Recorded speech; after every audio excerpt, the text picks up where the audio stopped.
Muy especial para todos los estudiantes del Instituto Bíblico Avivamiento Pentecostal. Con esta primera lección estamos dando comienzo a nuestro seminario sobre autoridad espiritual. La autoridad espiritual es algo supremamente básico, esencial, sumamente importante en cuanto a todo lo que tenga que ver con la predicación de este evangelio.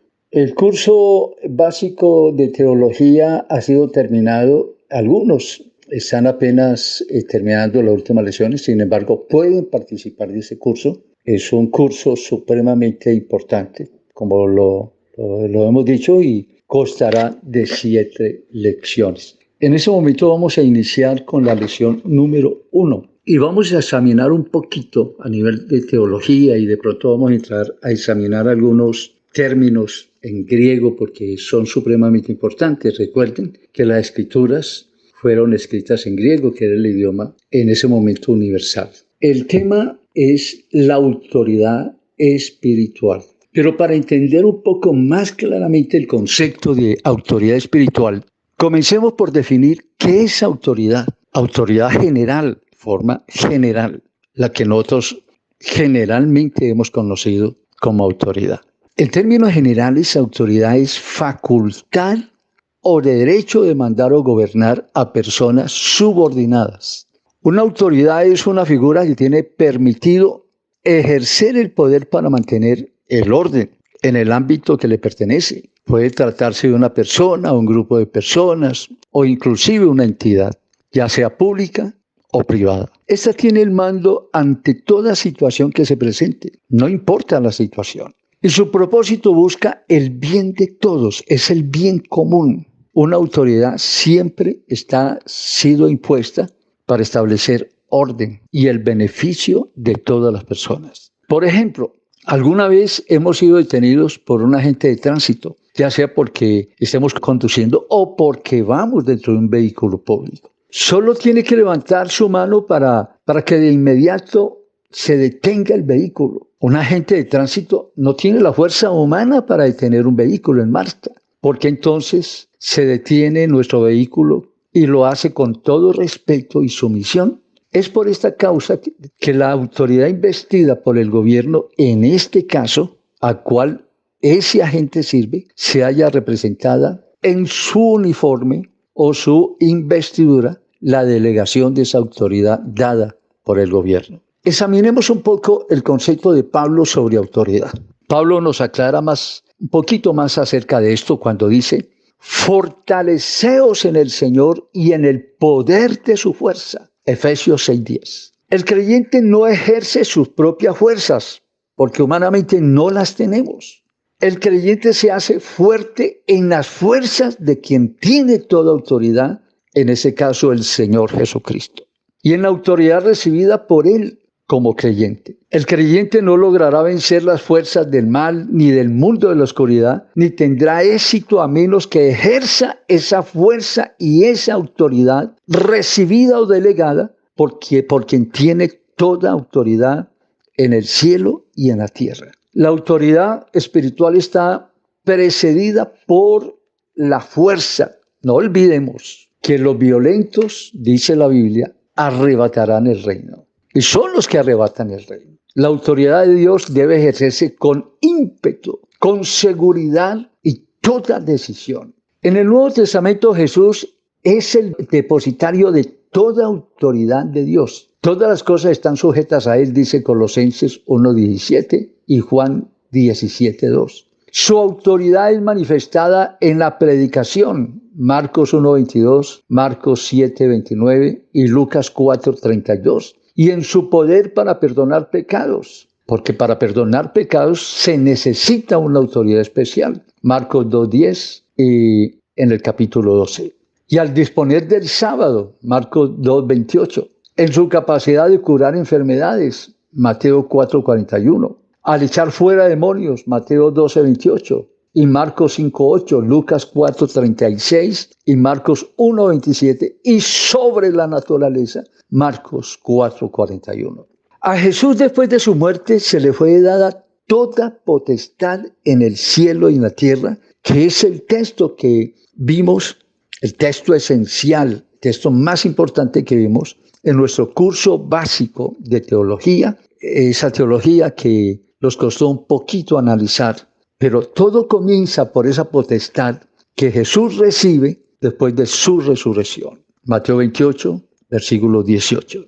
Quiero citar algunos escritores, algunos teólogos que han escrito grandes libros, grandes enciclopedias que hoy son utilizadas mundialmente. Su conocimiento es bastante grande y profundo respecto a estos asuntos. Hablemos, por ejemplo, de Leo Harris, en su comentario del libro El callado del pastor, libro supremamente famoso en el mundo, ya muy antiguo. Nos da un concepto etimológico sobre lo que significa autoridad delegada. Y esa fue su palabra usada, o la palabra usada por el Señor Jesús cuando dijo toda potestad, y utiliza del griego la expresión o la palabra exousia. Toda potestad, exousia, me es dada en el cielo y en la tierra, Mateo 28, 18. Y Mateo Henry, en su comentario, que es el comentario bíblico que más utilizo, Mateo Henry, en su comentario bíblico dice lo siguiente: la etimología con que fue escrita la palabra autoridad tiene su origen en el griego exousia, que traduce potestad y facultad. En el Nuevo Testamento es utilizada simultáneamente como poder, potestad y autoridad. Lucas 9:1, Lucas 20:20, Apocalipsis 13:2. El diccionario Vila Santa María, que lo utilicé en los primeros libros que Dios me permitió escribir sobre teología, describe la palabra autoridad como un poder oficial de un superior. La expresión toda potestad en el cielo y en la tierra afirma el dominio universal que tiene nuestro Señor Jesucristo. La autoridad de Jesús. Revisemos y analicemos un poco la autoridad del Señor Jesús. La autoridad espiritual del Señor Jesús fue reconocida por los hombres. Cuando hay autoridad, los hombres, la gente, el mundo alrededor de esa persona reconoce la autoridad.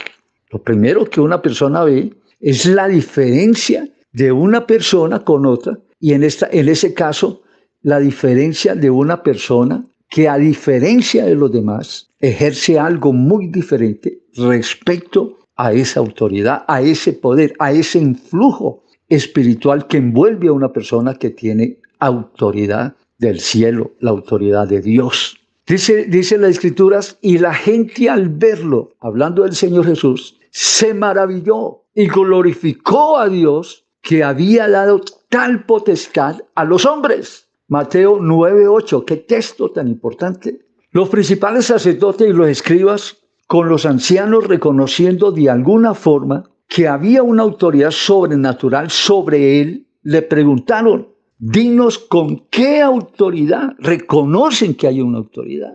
¿Haces estas cosas o quién es el que te ha dado esta autoridad? Ellos nunca pudieron descifrar la naturaleza y el origen de esa autoridad. Si ellos lo hubieran redescubierto o lo hubieran descubierto, jamás lo hubieran crucificado, ni hubieran declarado que tal autoridad provenía de Belcebú, el príncipe de los demonios, como lo leemos en Lucas 11:15.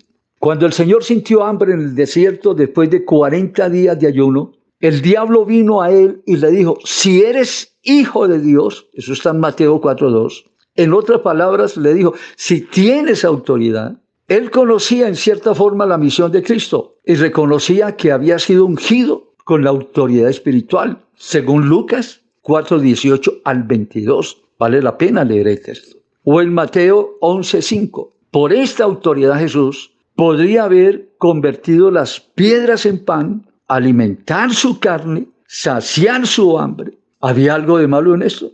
No. La tentación consistía en hacerle desistir de su propósito de ayunar en el desierto. En otras palabras, coma para que no siga ayunando. Cuando el diablo dice a Jesús: di que estas piedras se conviertan en pan, Mateo 4:3, su respuesta fue: no solo de pan vivirá el hombre, sino de toda palabra que sale de la boca de Dios. Mateo 4:4. La autoridad espiritual de Jesús reconocida por el centurión romano. Qué bueno. Estamos revisando cómo otros entes otros individuos, otras personas reconocen la autoridad del Señor. En este caso vamos a revisar un poco el reconocimiento de una persona que ni siquiera tiene claro el concepto de Dios como lo tiene claro el pueblo judío. La persona que mejor nos describe el concepto de autoridad a lo largo de toda la Biblia es el centurión romano, pues precisamente porque es una persona que no tiene el concepto claro que nosotros tendríamos en ese momento como cristianos, o el concepto de los judíos, teniendo en cuenta las escrituras del Antiguo Testamento. El centurión romano tiene cientos. En su religión hay cientos de imágenes, de ídolos, de dioses. Pero mire lo que ese centurión dice, es impresionante. El centurión romano que ruega a Jesús por su siervo que moría de una enfermedad, y Jesús le dice, yo iré y le sanaré. Él simplemente le pide, tengo mi siervo enfermo, y el Señor se ofrece porque ha visto en el rostro, en los ojos de esta persona, una fe muy diferente a la de cualquier ser humano hasta ese momento. Eso lo podemos leer en Mateo 8:7. Y ante esto el centurión hace un análisis asombroso del concepto de autoridad, porque él mismo tenía autoridad. De tal manera que maravilla al Señor. El centurión sabía de autoridad, porque estaba bajo una autoridad superior y de una superior a todas, la del César. Él mismo ejercía autoridad sobre sus soldados y sobre sus siervos. El centurión romano, mejor que nadie, podía comprender y entender la autoridad de Jesús. Examinemos un poco más a fondo las palabras del centurión. Mucha atención. Señor, cuando el Señor le dice que va a ir a su casa a orar por el siervo, por el muchacho, él contesta, Señor, no soy digno que entres bajo mi techo. Y eso que las casas de los centuriones manejaban 100 soldados, una autoridad superior a la de un soldado. Sus casas eran acomodadas, organizadas, supremamente dispuestas para el descanso de estas personas. No era un refugio cualquiera. Y sin embargo dice, no soy digno que entres bajo mi techo. Solamente di la palabra y mi siervo sanará. Impresionante. Porque yo también soy hombre bajo autoridad y tengo bajo mis órdenes soldados. Y digo a este, ve y va, y el otro ven y viene, y a mi siervo hace esto y lo hace. Mateo 8, del 8 al 9. El centurión era un oficial de las legiones romanas, con autoridad o mando sobre 100 soldados, como acabamos de mencionarlo. El hecho de convivir con judíos le convertía en un símbolo por su investidura. Todos le respetaban y le obedecían. Él reconoce a Jesús como el Rey de Israel, al cual otorga toda su autoridad sobre su propia vida y la de su siervo. La concepción que tenía acerca de la autoridad de Cristo le hizo indigno de recibir a Jesús en su casa, no porque no quisiera recibirlo. El centurión había apelado a la autoridad suprema del Señor Jesús. Él sabía que Jesús podía a través de su palabra. ¿Cómo miraría el centurión romano la autoridad del Señor que solo él concebía que solo diciendo la palabra, ordenando y sujetar a los demonios y a las enfermedades, su siervo quedaría sano? Hablemos un poquito sobre autoridad en relación de la Comisión de los 70. Esto es supremamente importante. Una muestra más clara de delegación de autoridad espiritual, delegación. Es decir, yo tengo mi autoridad y se la doy a otro para que haga lo que yo tengo que hacer. Eso es delegación. Una muestra más clara de delegación de autoridad espiritual la encontramos en la Comisión de los 70. Jesús había enviado a sus discípulos a anunciar la paz de Dios. Lucas 9:5. A sanar a los enfermos. Lucas 9:9. A echar fuera a los demonios. Lucas 9:17.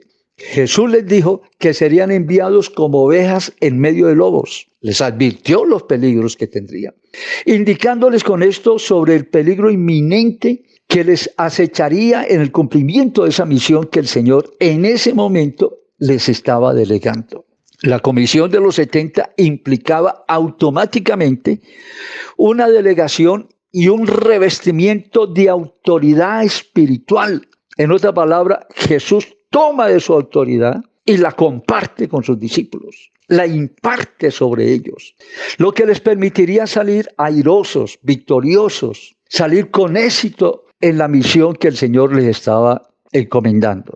Ellos podrían triunfar sobre el ataque de los enemigos espirituales, los enemigos materiales, físicos, porque encontraría personas renuentes a recibirlos. Tan solo necesitaban recibir la autoridad y ponerla en acción. Ese es el éxito de la autoridad espiritual. Uno de los grandes problemas que encontramos en la iglesia de hoy, en los creyentes de hoy, es que viven una vida sin autoridad. Ya no hay la autoridad para echar fuera demonios, sanar enfermos, ni siquiera hay autoridad para predicar la palabra de tal manera que las personas puedan entender el mensaje del Señor. Pero miremos otra cosa. Cuando los discípulos regresaron de cumplir la comisión, cuando volvieron los 70, venían con gozo, Lucas 9:17.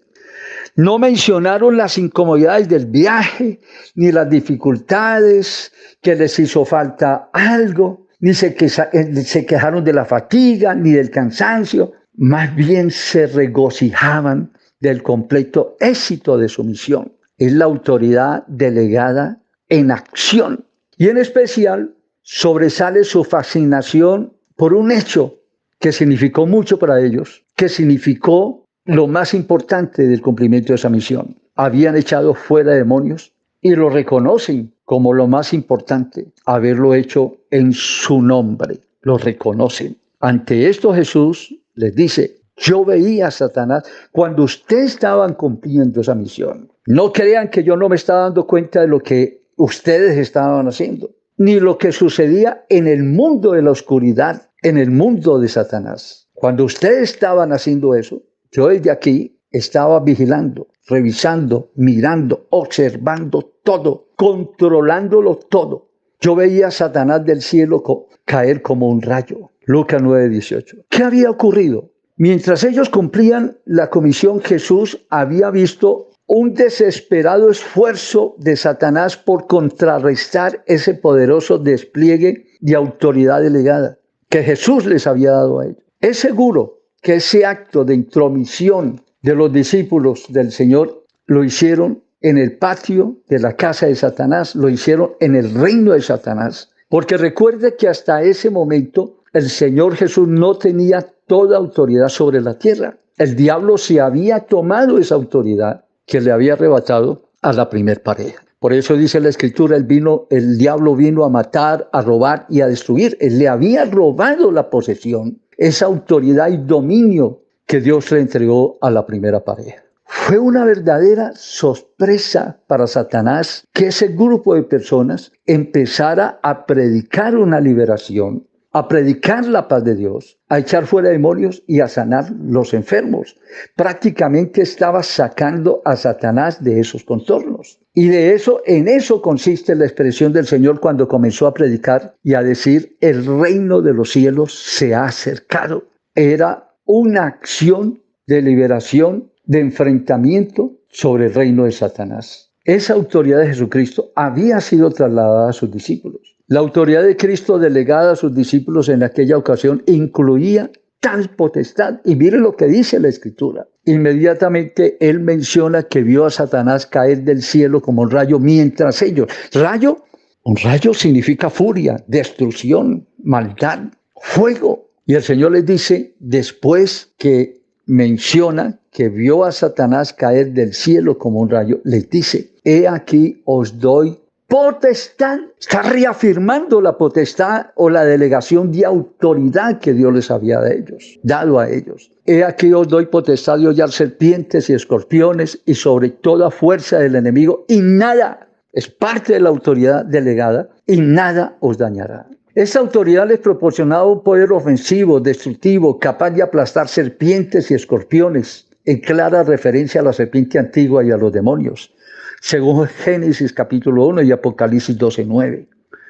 La comisión de los 70 apenas era el preludio, el inicio, el anticipo de la gran comisión que sería dado por el Señor al final de su ministerio y antes de partir al cielo para ser recibido en gloria.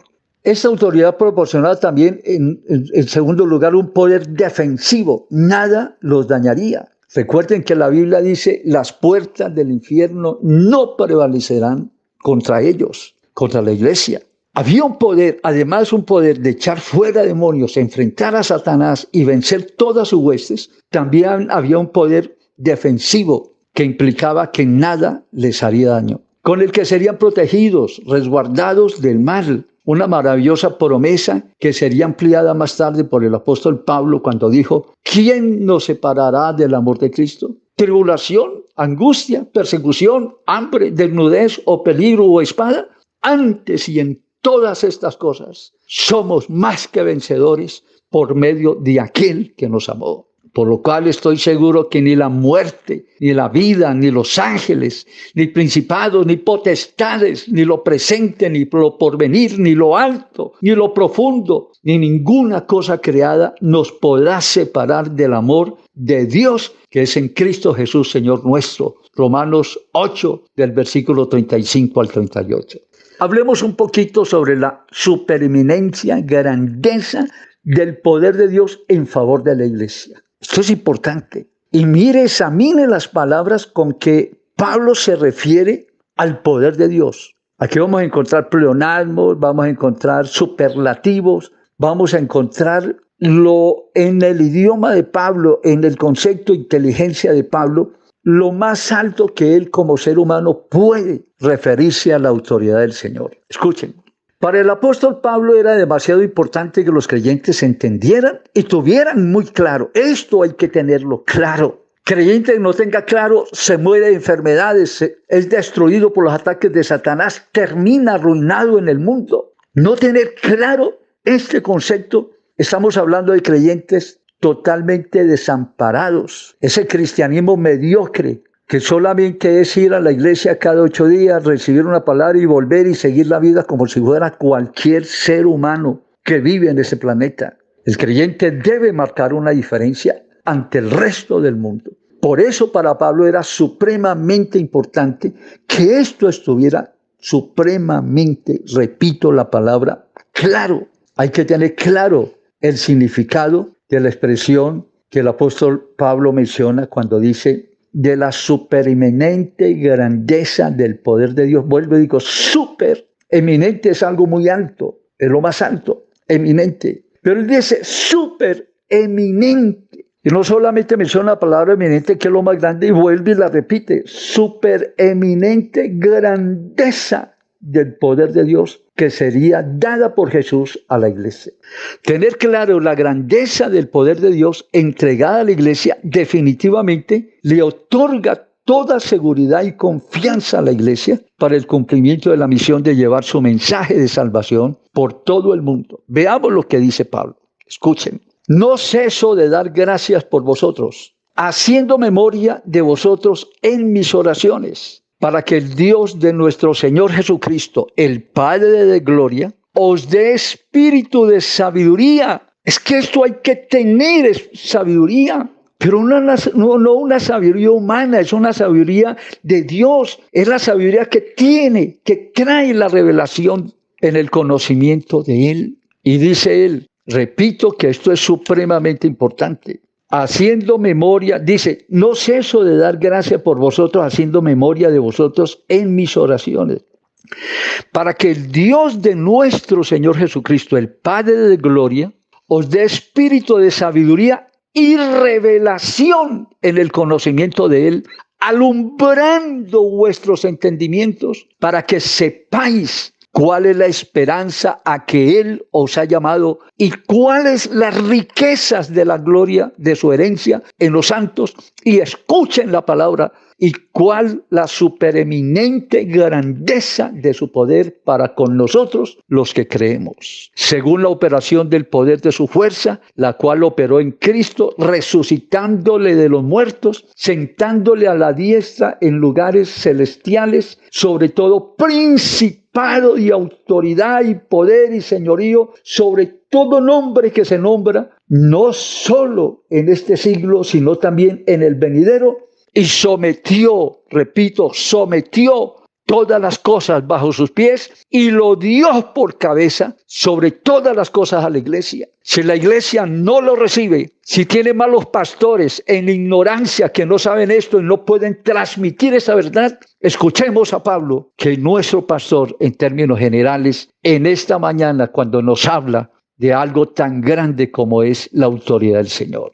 Repito, y lo dio por cabeza sobre todas las cosas a la iglesia, la cual es su cuerpo, la plenitud de aquel que todo lo llena en todo. Efesios capítulo 1 del versículo 16 al 23. El texto escrito por Pablo es sumamente claro. Léalo varias veces si no lo pueden comprender en la primera lectura.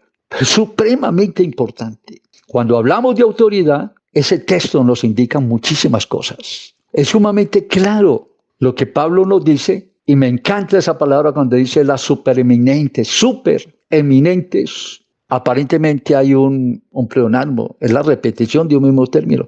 Pero cuando dice grandeza, hay tres palabras muy grandes, juntas. Las junta Pablo para decir la supereminente grandeza del poder de Dios, alabanzas al nombre del Señor, que dio por cabeza sobre todas las cosas a la iglesia, la cual es su cuerpo, la plenitud de aquel que todo lo llena en todo.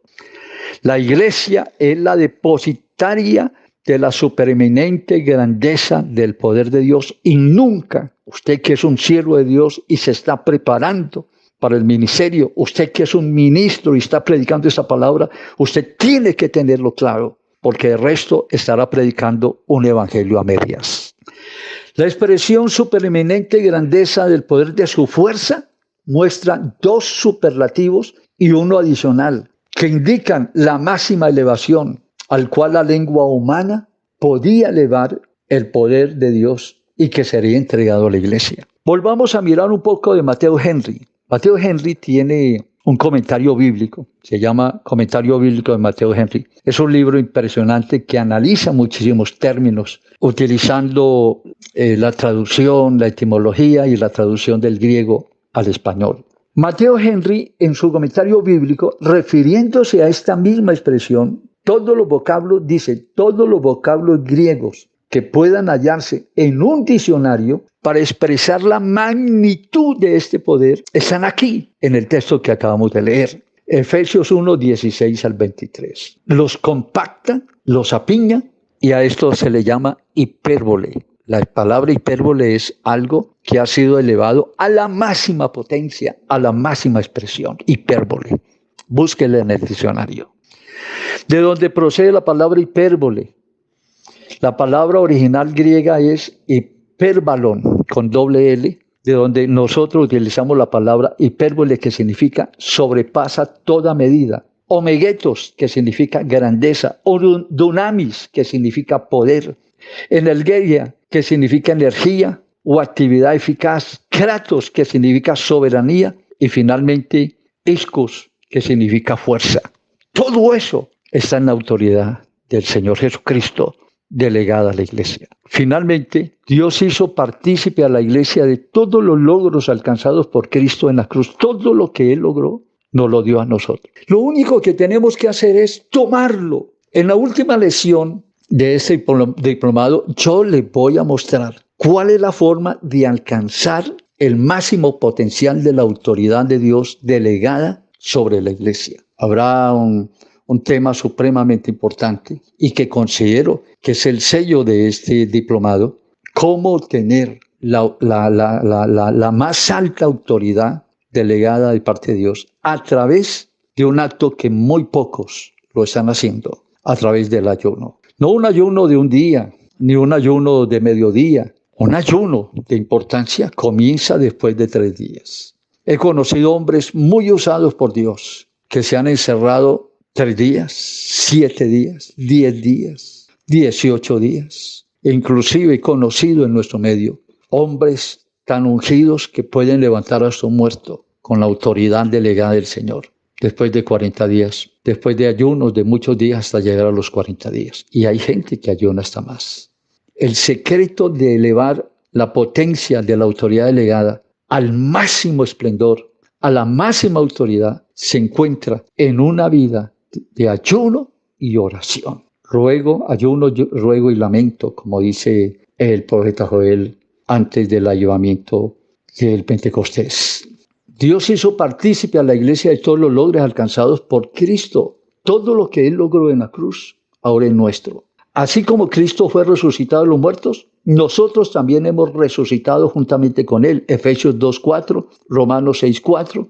Así como Cristo se sentó a la diestra del poder de Dios, así también nosotros estamos sentados con Él en lugares celestiales. Efesios 2:6, Salmo 68:18. Así como Cristo fue puesto sobre todo principado, autoridad y poder y señorío y sobre todo nombre que se nombra, no solo en este siglo, sino también en el venidero, y sometió todas las cosas bajo sus pies, también lo dio a la iglesia por cabeza sobre todas las cosas. Efesios 1:22. Mas gracias sean dadas a Dios, que nos da la victoria por medio de nuestro Señor Jesucristo. Dios les bendiga.